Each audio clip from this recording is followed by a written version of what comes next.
We interrupt your broadcast to bring you an episode from the Stephen Orell's network of truly epic podcasts. Find more shows at stephenorels.com. The Man of Steel meets the Man of Madness as two of comics' most unique and revolutionary heroes cross over, and how. In each of their respective universes, Superman and Madman are involved in scientific experiments, the result of which propel the unsuspecting superbeings into one another's world. The only thing is, each takes half of the other with him, creating two confused heroes and one big hullabaloo. It's wackier than red kryptonite and more bizarre than Bizarro when two worlds get an even stranger visitor from another planet. Supermadman! And it doesn't stop there because unexplainable things begin happening all around them. So the unexplainable has to be explained and the impossible made possible. That's today on Just Another Fanboy.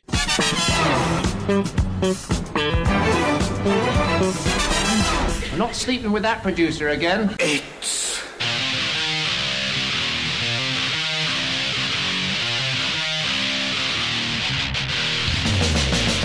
Hello and welcome to an all-new episode of Just Another Fanboy, the podcast that believes in logic.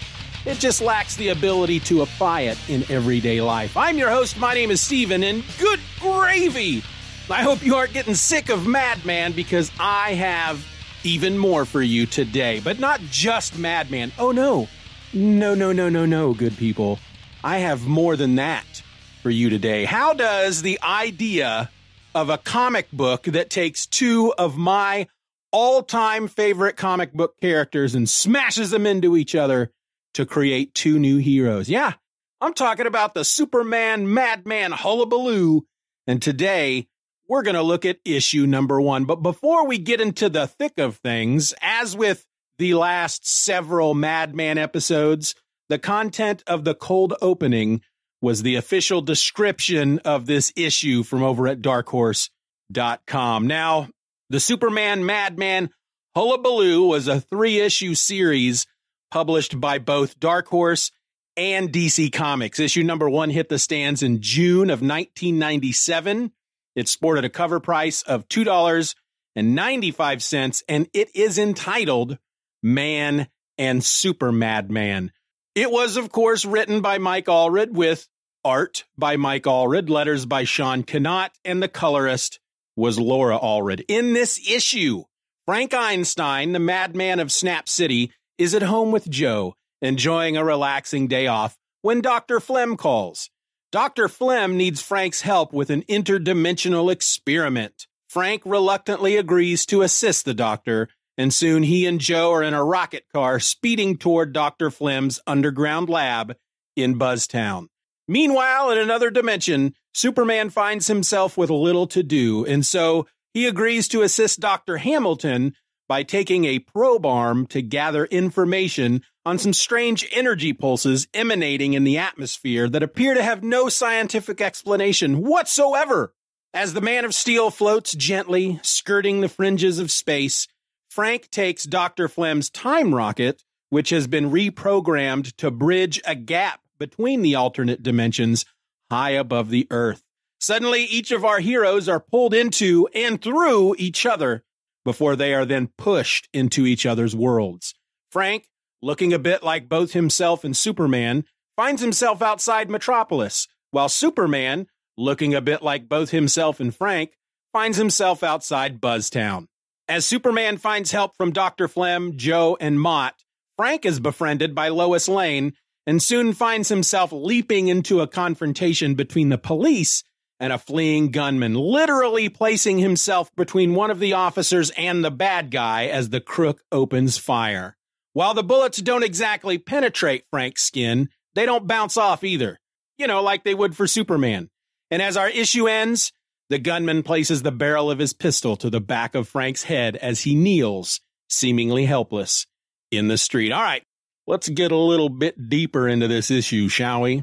We will, as always, start with the cover.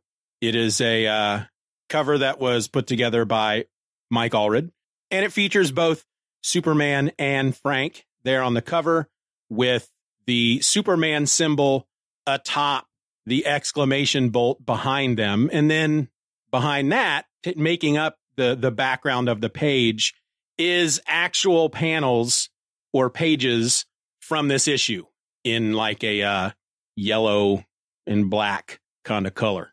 And so the opening page, our first page, is a splash page, and it features Superman flying through the air. And I have to say, as I was reading this issue, I couldn't help but notice that Allred's art has jumped up at least 2 levels. He's jumped over the level that would naturally come next, and he's at least a level above that. I mean, the art in this issue is just simply gorgeous. And his Superman, I mean, make a grown man swoon, why don't you? I love his Superman. He is, or at least on this splash page, he seems to be a bit older. Looks like he's wearing the trunks instead of more of the red underwear things, whatever you want to call it, outside of his pants. And after that first page, we get a few pages that kind of catches everybody up with who Madman is, the world he comes from. It seems to be primarily there for those readers who are Superman readers, but maybe may have never read a Madman comic. And I'm sure there were quite a few of them at the time, because there are folks that have a great fondness for a particular character, and any comic that comes out featuring that character, they go ahead and read it. And that's how I was with Madman at the time. And I'm sure that there were quite a number of Superman fans who read this and were introduced to Frank Einstein for the first time. And so this gives everybody kind of a jump start into who Frank is, what his world is like, and gets people prepared as we get into the story. And I'm going to read you a bit of this, because I think it's also it's kind of a good way for us who may be listening to these episodes, or who have been listening to these episodes, just to get kind of caught back up. And, you know, what better way to do that than in Allred's own words? So I shall read. In a distant reality exists Snap City, a home for the beleaguered and chastened. There are no superheroes here, only a stark existence where a belief in God is the greatest thing ever hoped for. Beatniks gather in the city's underbelly, undisturbed, to sing original sing-song poetry created on the spot to be the cat's meow for the evening. And I want to talk about this panel real quick, because they're the mutant street beatniks that we've met before. And yeah, they're in an underground area of the city, maybe in dumb Stephen can't speak, in an abandoned subway station, possibly. And you've got one beatnik, actually 2 beatniks are banging on some bongos. There's a fire in the middle of the room. One of the beatniks is kind of dancing and snapping. And then the 4th mutant street beatnik is reading his poetry. And I want to read his poetry to you. It's what you dig, not how you dig it, dig. So dig me, baby. Dig it deep. Dig. So, yeah, mutant street beatniks. Love them. Love them so much. And while they don't have anything at all to do in this issue, I'm very glad that he included them for potential new readers. Now, they may show up at some point in the other 2 issues. I don't remember. But let's continue with this reading here. Okay. Here, a hero of drastically smaller proportions, but a hero nonetheless, rests for the evening, unnoticed by the bongo-beating horde. He is known by a handful of the interested as the Madman of Snap City, a cruel nickname given by a lazy reporter who happened to see his reluctant exploits at the circus one slow news day. Cruel in that the man is far from mad. He's a truth seeker, if that can be called sane. Still, that is how he's best known. And I'm going to pause again here real quick, because I like how there is already a correlation between Frank Einstein and Superman, Clark Kent, because post-crisis Superman got the name Superman based on a headline in the Daily Planet. He had saved a space shuttle or space plane from crashing into the city.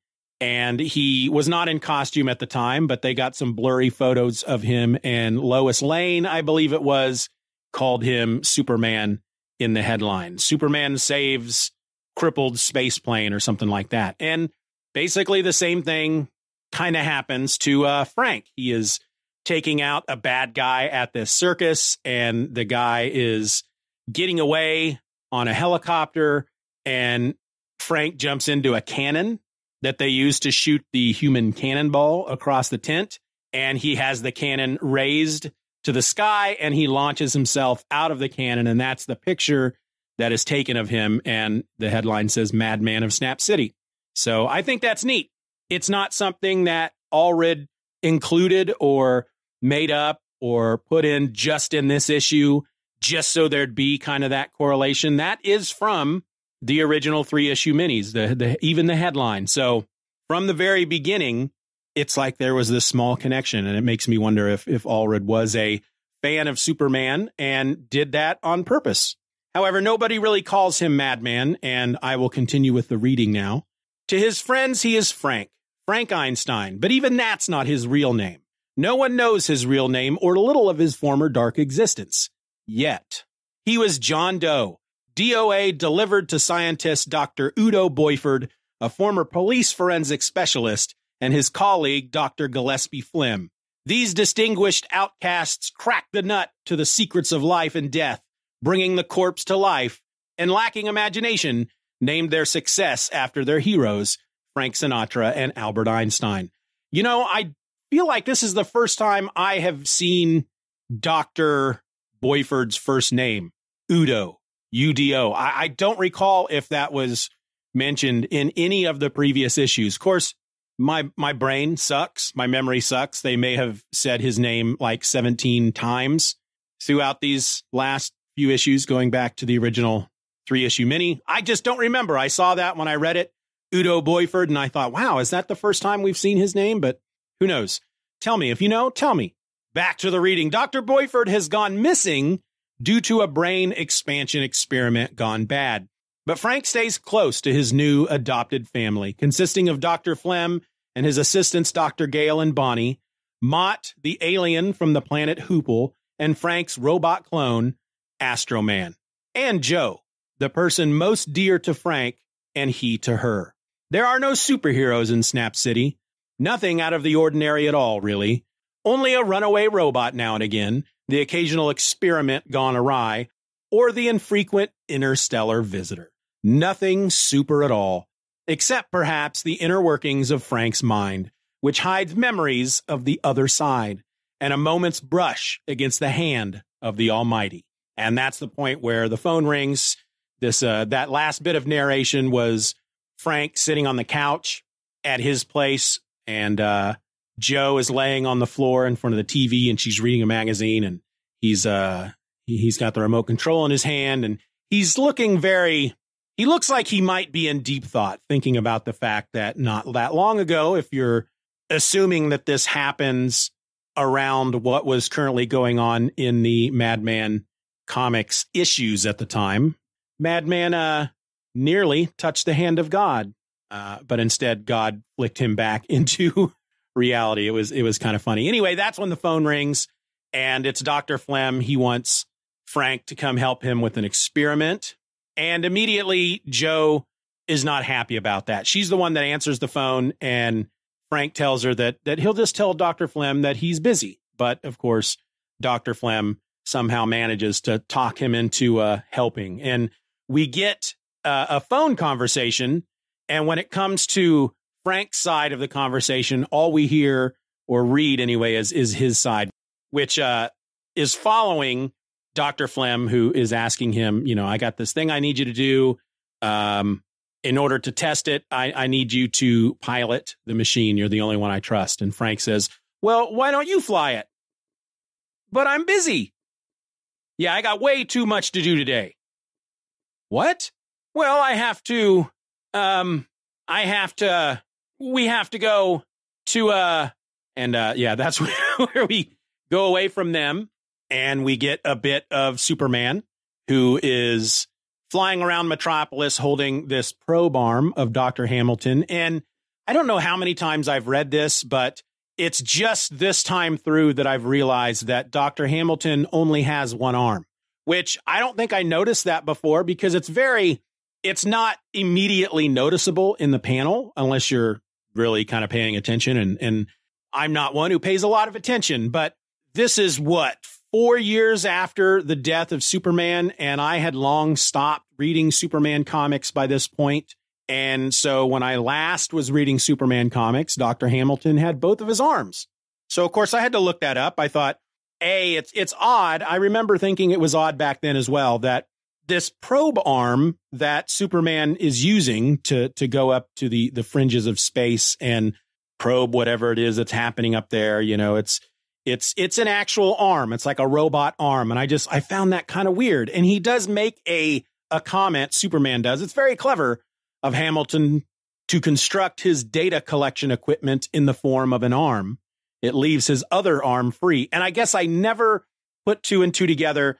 There's one panel where Hamilton is handing the probe arm over to Superman. It's a very small, it's like a small corner panel in a regular panel. And you can tell that he's only got the one arm, but it's not immediately noticeable. And it certainly wasn't for me. And so I had to look it up. Because again, the last I knew, Dr. Hamilton had both arms, but looked it up and found out that between the death of Superman, which I am currently covering on the Just Another Fanboy Presents podcast, presents.justanotherfanboy.com, between that storyline and this Madman crossover with Superman, Dr. Hamilton lost his arm. And that happened in a storyline called The Fall of Metropolis, which I've never read. In fact, I haven't read much of post-crisis Superman other than maybe the first half of John Byrne's run and then the death of Superman and then stuff around and leading up to Infinite Crisis. But that's something I am currently fixing with a show called Superman or Else. It's it's another podcast I'm doing, and you can find it over on the Superman Super Show feed, or you can go to superman.stevenorelse.com. There's one episode up. It went up just this past Friday, and hopefully I can get new episodes up every other week. But yeah, it's amazing the stuff you will pick up on after reading a book 4 or 5 times and then putting it away and putting it down and not looking at it again for years. And suddenly you're like, hey, wait a minute. This dude's only got one arm. What's going on with that? But we get this page that is split down the middle. It's got 6 panels on it. The 3 of them on the left side are Superman panels, and the 3 on the right side are Frank Einstein panels. And the Superman panels are him flying up into space, and he floats there above the earth, crisscross applesauce, waiting for whatever is going to happen. And then over in the other universe, Frank is getting into the time rocket, which was a part of the second 3-issue series called Madman Adventures that took Frank back to the days of dinosaurs. But Dr. Flem is telling him that he has reprogrammed the time rocket for this experiment. And then there's this moment where he tells Frank, for safety, the ship will reach an altitude high enough to avoid running into any objects on the other side. The engines will cut as you arch, thereby reducing the rocket's speed, for safety. And Jo is standing off to the side with her hand up on her temple, and she's going, hooey, which just reminds me that Jo is not a big fan of Dr. Flem. She doesn't trust him. I think, I don't know if it's that she doesn't trust him, but she certainly feels that Dr. Flem does not have Frank's best interests in heart. In heart? In mind? I don't know how you say that. Anyway, she just feels like he uses Frank, and in the end, he could really care less if Frank gets hurt as long as his experiments get done. And I don't know if that's true, if that's really who Dr. Flem is. We haven't gotten that deep into who Dr. Flem is yet at this point. But if Jo doesn't like Dr. Flem, then I don't like Dr. Flem because I trust Jo's judgment. Jo, after all, is in love with Frank, and Frank is a good dude, so she is a good judge of character. Anyway, we get to the moment where both Frank and Superman are up in space in the same area, or not, they're in the atmosphere. They're on the edge of space, basically, and they're both in the same area in their respective universes, and something happens. They don't really explain what. It's just some kind of interdimensional explosion rift type thing. And it causes the time rocket to dissolve around Frank and disappear. And Superman yells out, "Great Scott!" because that's what he does. And then the two are sucked into each other's universes, but it's done in such a way that they meld together. It's like they are pushed into each other and then out through each other in the opposite direction, and then are both spit into each other's respective universes.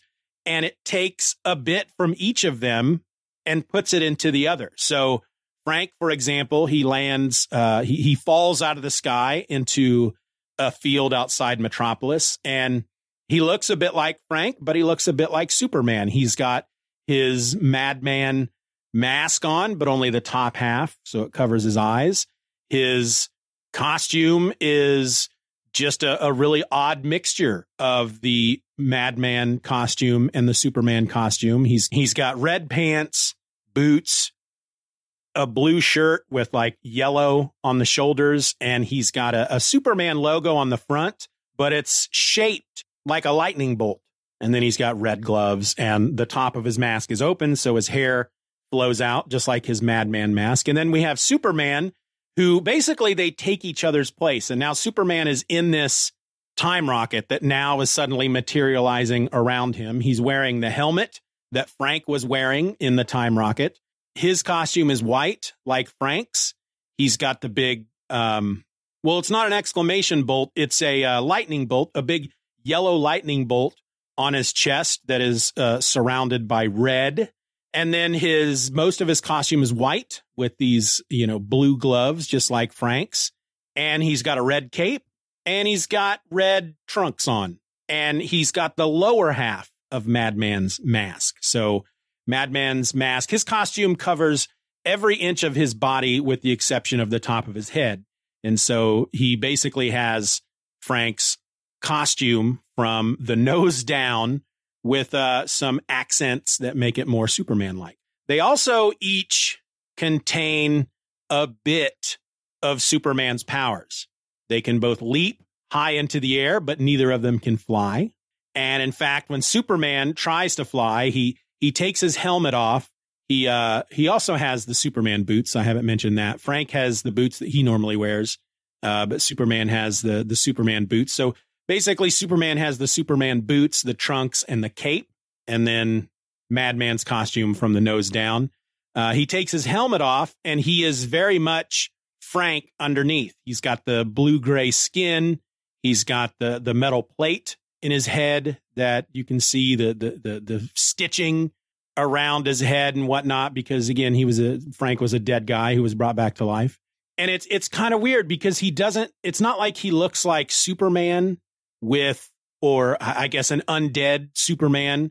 He's like a mixture. His face is kind of Clark, kind of Frank. And it's the same thing with Frank. It's a little of both. And yet they're both very different from each other. It's very well done from Allred. But anyway, Superman manages to land the time rocket. He gets out. He says, as the time rocket kind of crash lands to Earth, as he's crawling out of it, he says, "Deja vu, this all seems familiar somehow," which is of course a callback to him crash landing to Earth when he was a baby in the gestation matrix. But he climbs out of the rocket. He takes the helmet off, realizes that he's bleeding, which is not something Superman normally does. And he leaps up into the sky to try and fly back to that point up in the sky where everything bad happened. But then he gets, a few dozen feet in the air and realizes, he can't fly. And then he slams back down to the ground and says, "Ow." So it's more than just the ability to fly that he's lost in this new amalgamated body. He's also no longer invulnerable. Frank, on the other hand, he is outside Metropolis. He looks much better than Superman because he doesn't have the blue-gray skin anymore. And he notices Metropolis in the distance, and he has the probe arm. And so he kind of picks himself up, dusts himself off, and sets to running toward the city and realizes that he can run pretty darn fast. Not Superman fast, but he says, wow, I can run like a cheetah.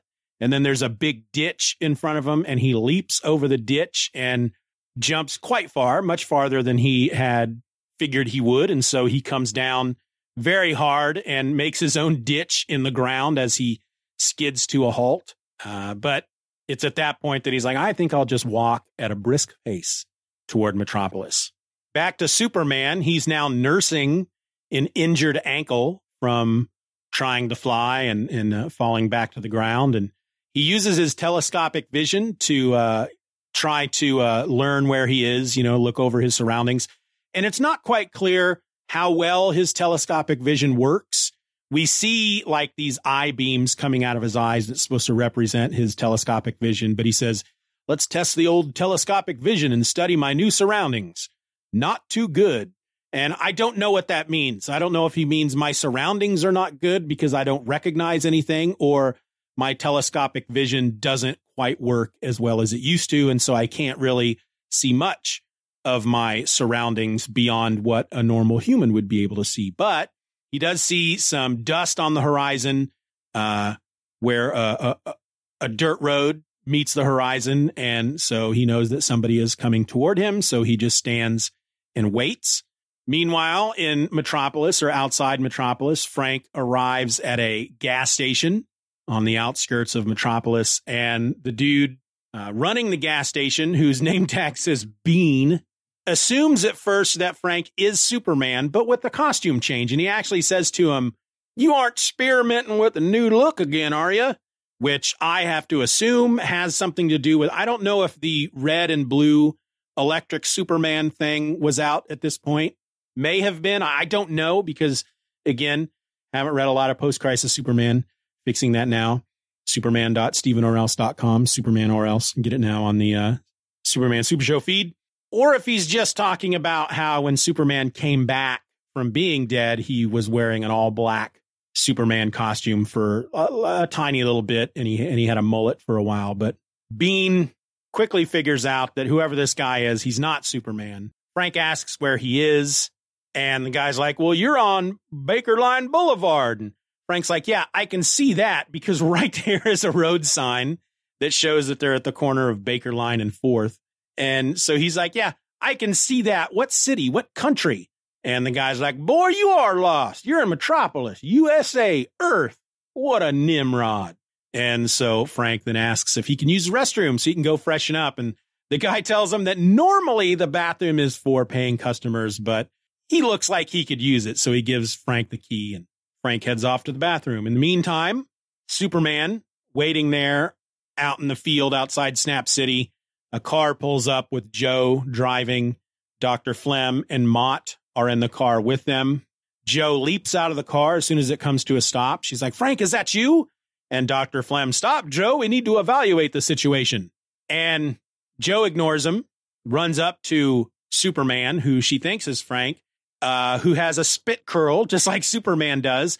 And she moves the spit curl out of the way to get a look at his face, which Superman doesn't take kindly to. He grabs her arm, and as she's asking, Frank, is that you? And he goes, I'm afraid not, miss. Now I want some answers. You can begin by telling me who this Frank you keep referring to is.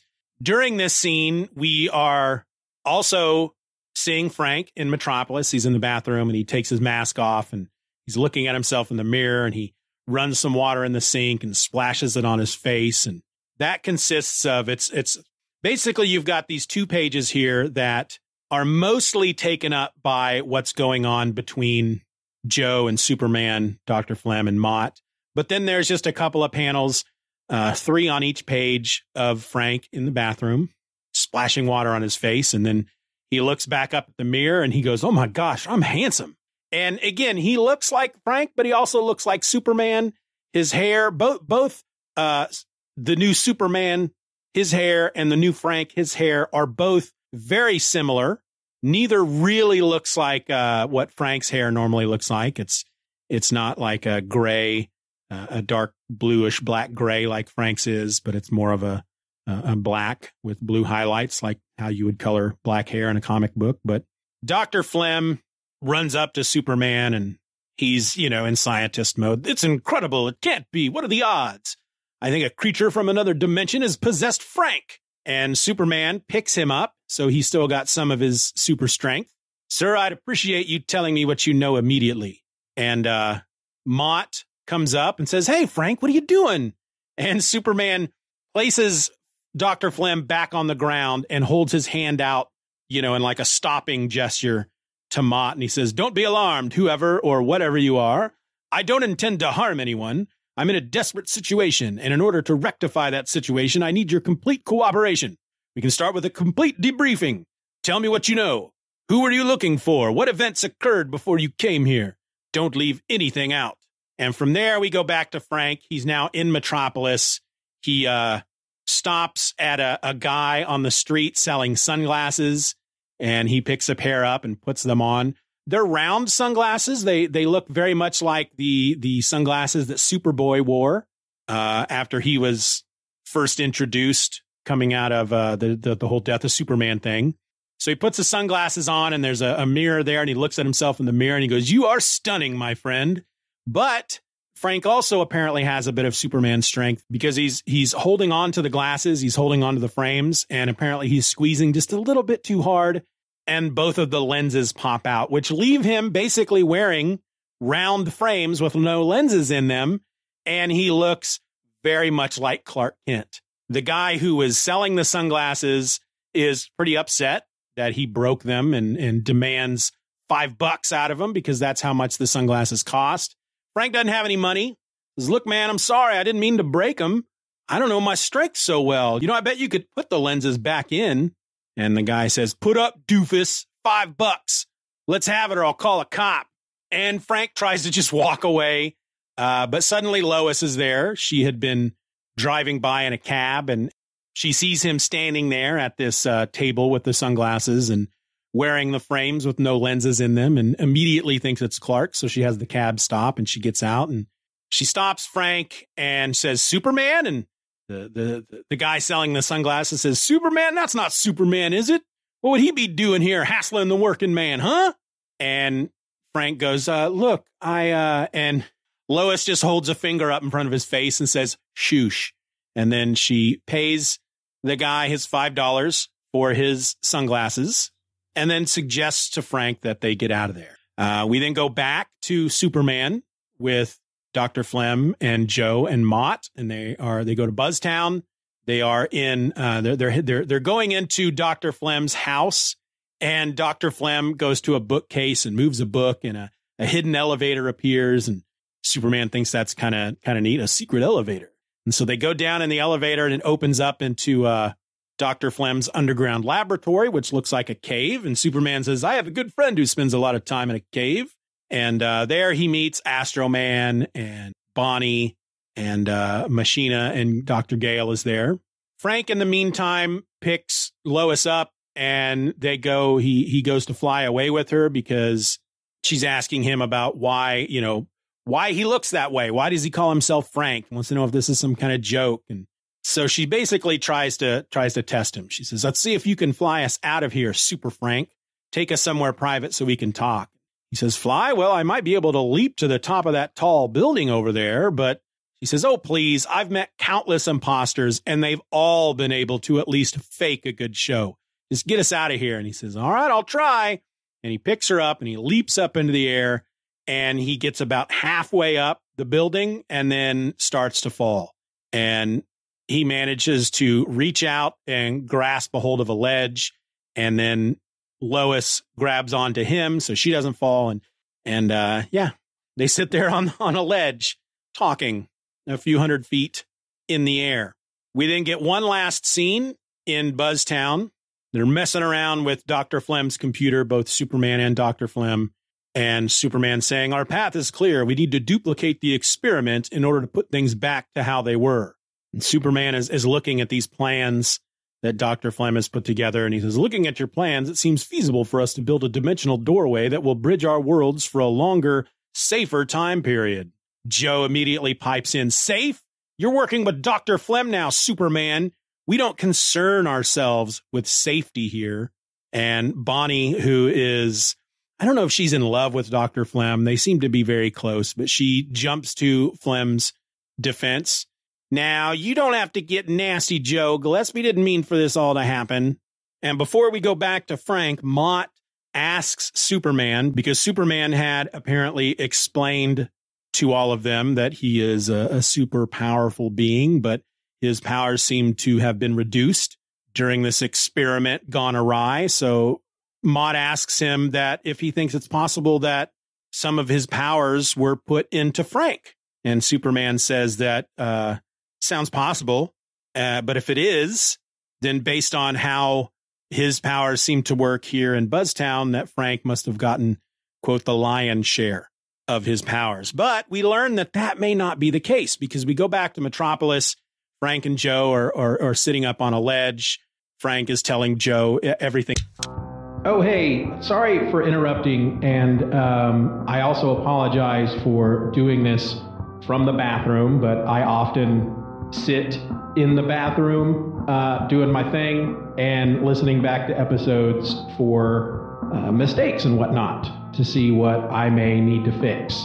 So yeah, this is apparently the point in the recording where I started to get sleepy, because I started referring to Lois Lane as Joe, probably because I'm used to Frank hanging out with Joe and not hanging out with Lois Lane. But I didn't want to just leave that glaring error hanging there in the air without interrupting the flow of the episode and pointing out my mistake.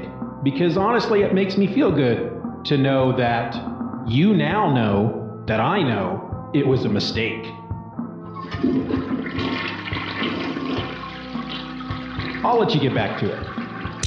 Frank is telling Joe everything that happened and who he is and all that junk. And then they witness what appears to be the aftermath of a robbery. There's a guy fleeing from police. He's carrying a black bag and he's got a gun and he's wearing a black suit with a white shirt. Very much. I mean, he's basically Steve Buscemi from Reservoir Dogs. Reservoir Dogs. Mr. Pink, I think, is who he was called in that movie. But as he's running away from the cops, he runs out into the street and a car smashes into him and he is not hurt. He's a little dazed. The car is all smashed up like it ran into a freaking tank or something.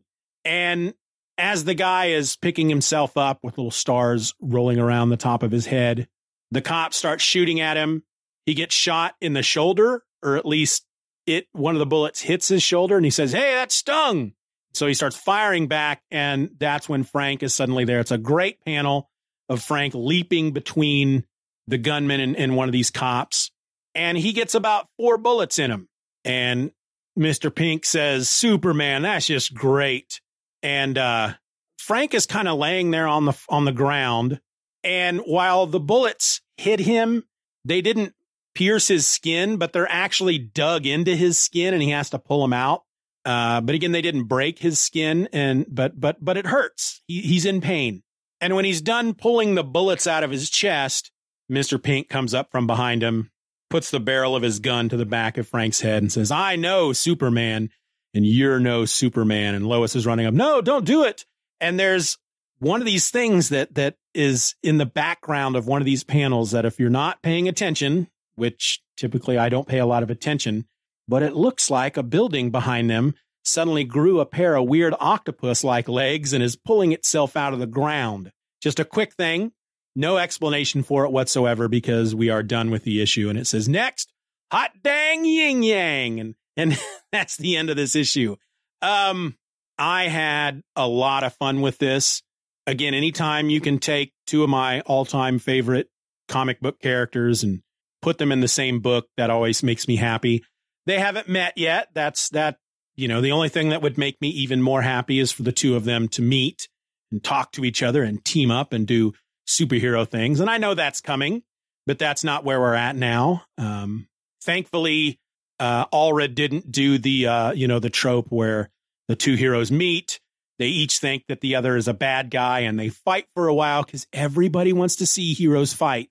You stick a Captain America in a Batman book. You want to see Captain America and Batman fight. You want to see which one is going to be the best guy. But then eventually they realize that, oh, we're both good guys. And then they team up and they go after the bad guy. They're not doing that in this one, which is very, very refreshing. Instead, they're each stuck in the other's world. And Superman is dealing with giant drain to his powers, while Frank is dealing with having superpowers at this point and not understanding how they work or what to do with them. And again, it's just really amazing how each of them, I mean, Superman in Frank's body, he does look more like Frank in the face than he does Superman. And Frank in Superman's body looks more like Superman than he does Frank. But there's just similarities there, that the Super Frank still kind of looks like Frank, and Supermadman still looks a bit like Superman. It's a really neat thing that Allred pulled off here. But so, yeah, where are we going to go from here? Is Frank going to die? Probably not. Probably not. I don't think that's going to happen. But how's he going to get free from the gunman? How are the two of them going to get back into their own worlds? And what's up with what appears to be a building that grew feet and is walking away from the panel? That's kind of weird. And again, the art, I said at the beginning of the episode, Allred has gone up a number of levels. I mean, his art was great before. The books were beautiful, and now they're just more beautiful. They're just gorgeous. I love his art. Big fan of his art. I'm not really sure what else to say. There's not any kind of, I don't know if there's any kind of moral to this story, or if there is, we're probably not going to know what it is until the end of the third issue.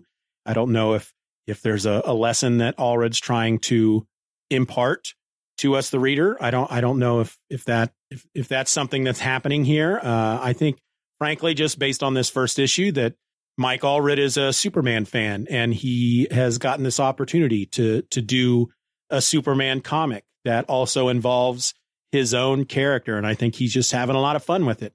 And I think it's pretty cool that not only that DC did this, and there were a number of DC Dark Horse crossovers at the time. Dark Horse had both the Aliens and Predator franchises. And so there were a number of like Superman Alien and Batman Predator books. And I don't know what else beyond those they may have done crossovers for, but I think it's cool that DC was willing to do this back then. And it's even more cool that Allred was able to include these 3 issues in his Madman library editions. I don't know if he had to pay any kind of licensing fee to include Superman in this the volume 2 of his library editions. That'd be kind of interesting to know. I would have to assume that that's the case, but at the same time, you know, being a hopeless optimist, or at least I used to be, there's still a bit of the idiot optimist in me that likes to think that DC just said, yeah, go ahead. You don't need to pay us anything. We make a lot of money as it is. Don't worry about it. But I doubt that's the case. I doubt that happened. I'm sure he either has to pay a certain percentage of the royalties off of that particular volume, or he had to pay a flat fee to include them. I don't know. But that's the first issue. Great first issue. Looking forward to the next 2. I don't have any plans to do any other kind of episodes between now and these other 2 issues. So hopefully, you know, you never know what's going to happen. But yeah, I guess we'll find out, because the plan at this point is next week, Superman, Madman, Hullabaloo, number 2, hot dang, yin yang. Until then, folks, my name is Steven, and I'm just another fanboy. Be nice to each other. The Just Another Fanboy podcast is a Stephen or Else production. Questions and comments can be directed to justanotherfanboy@gmail.com. You can find me on Twitter and Instagram by searching for @StephenOrElse, and then come join in on all the fun at the Just Another Fanboy message boards at forum.justanotherfanboy.com. You can support the show for as little as $1 a month over at the Patreon by going to patreon.com/StephenROr, and in return, I am going to do my very best to get you and your fellow patrons episodes just like this one before anybody else. I also encourage you to rate the show wherever available and share this episode with a friend. All links will be in the show notes.